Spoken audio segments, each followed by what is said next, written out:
السلام عليكم ورحمة الله وبركاته. أيها الطلبة، سندرس في هذه الحصة كل ما أخذنا في الدروس الماضية الذي يتعلق بالطريقة الأولى للتخريج، وهي طريقة التخريج بالنظر إلى الأسانيد. فإذا أردنا أن نخرج الحديث بطريقة الأسانيد، فالحالة الأولى، الخطوة الأولى التي تكون أمامنا وهي حالة السند.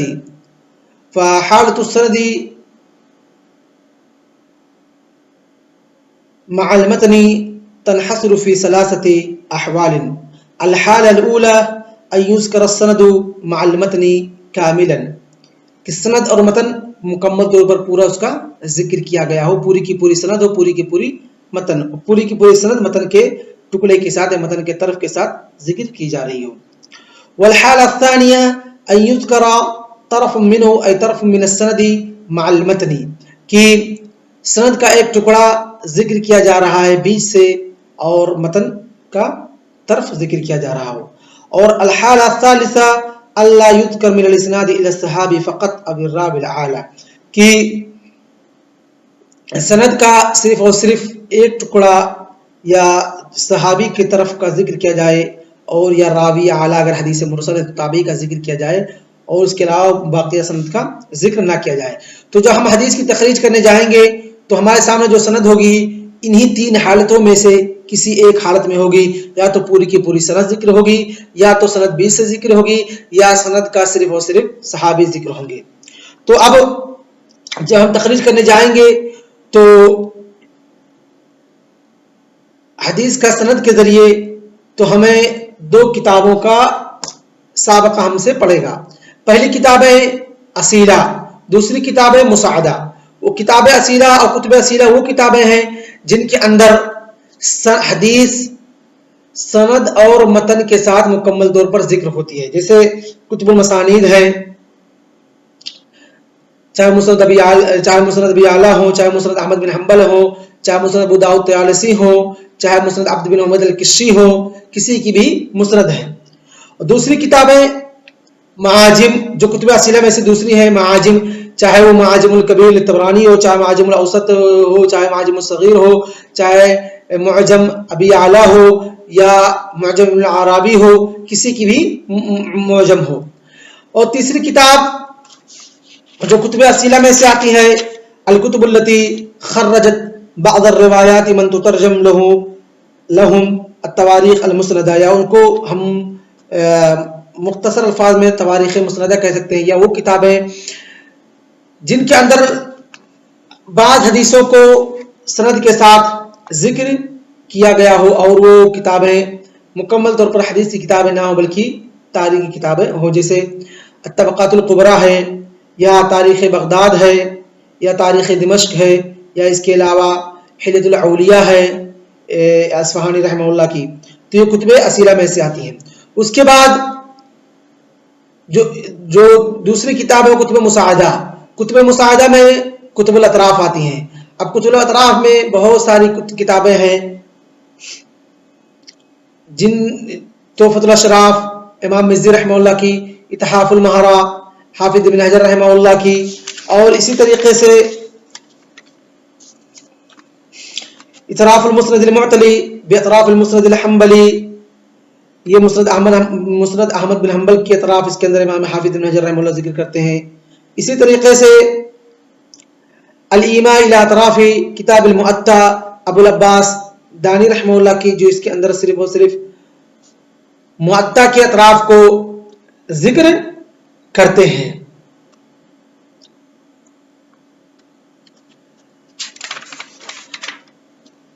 تو یہ تھی کتب مساعدہ. اس کے بعد ان کتب مساعدہ میں سے دو کتابیں سب سے اہم ہیں جو ہم کو ہیلپ کریں گی یا جن کے ذریعے ہم تخریج سند کے ذریعے کرتے ہیں. ان میں سے پہلی کتاب ہے تحفۃ الاشراف